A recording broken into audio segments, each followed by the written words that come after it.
Hello YouTubers and scale modelers, and welcome to another episode of Model Mayhem Mania. In this episode I'm going to show you how you can motorize your scale models and get out of it for dirt cheap as well. Now, who doesn't love a fly around the lounge room with your remote control helicopter, especially when you get the opportunity to buzz the missus in the process.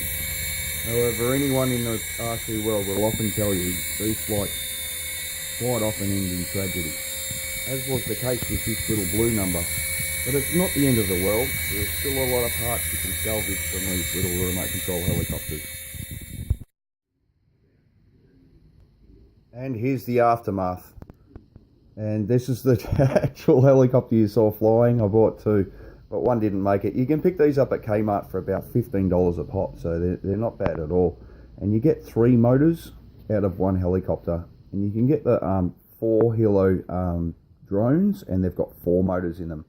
These are the motors, they're micro motors. So I only operate them on 1.5 volts when I use them in the models that I use them for. So one AA battery does it for you. And they're very small and easy to get into the nooks and crannies where you need to get them into as well. So just something else that I'm keen about with the scale models, because the scale models will come and go. They get destroyed or they get lost or something happens to them. Photographs last a lifetime. You can't take enough photos of your models. That's one thing I'm very adamant about. Also, I keep all my instructions. I always have. I don't know why. It's just one of those things. So you can see there's an absolute plethora of scale model diagrams. Sometimes I'll just keep the box tops as well. So that's in one of my YouTube videos, the 58 T-Bird. It's on the scale model compilation number 3. Just in case you're interested, Model Mayhem Mania, come and visit my YouTube channel anytime you like. But for the purpose of this video, I'm going to show you the instructions for the Red Baron, which are in here somewhere. There it is.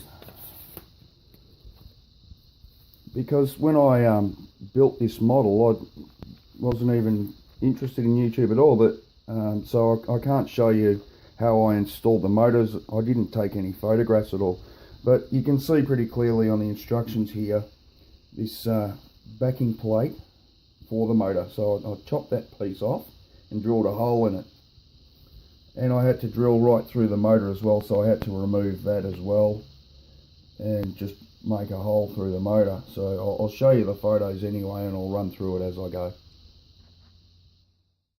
Okay, so here we go. This is the motor assembled. So it's got all the pipes, it's all put together. That's the piece, as you saw in the instructions, that I removed from the center, so that I can run the whole shaft, or the motor shaft, through the whole engine and the firewall for the fuselage.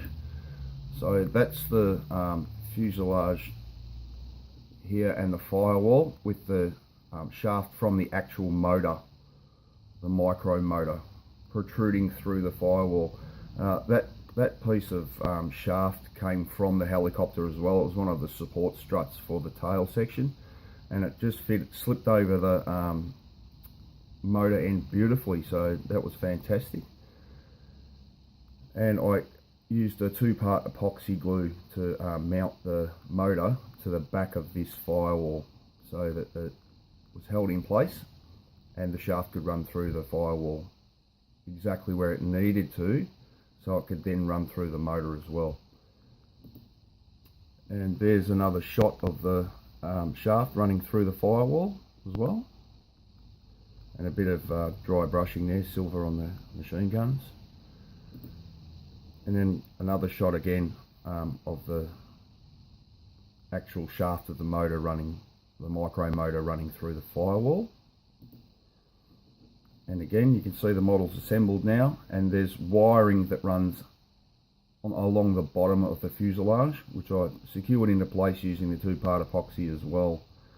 You can see the wires just protruding out the back of the aircraft as well,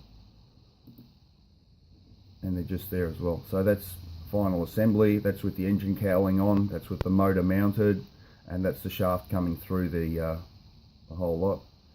All it needs to be done there is for the propeller to be attached, which is in the next photo, I believe. That's the propeller mounted on the shaft as well. So it's just a simple matter after the fact of connecting a battery and off you go. It's that easy. So eventually the aircraft will be placed in a diorama, and these wires will run through the bottom board, and then I'll power it underneath, but that's where it comes out of the fuselage. So as I said before, it runs right along the bottom of the fuselage, and the cockpit goes over it, so the wires are completely hidden. It's impossible to see them, which is fantastic. Yeah, that easy. So there you have it, ladies and jelly beans. You too can power your own scale models now that Uncle Smifkins has shown you how to do it. That's it for this video. I've just got the build photos coming up, so I hope you enjoy those. I'm Uncle Smifkins. This has been another episode of Model Mayhem Mania. Smifkins out.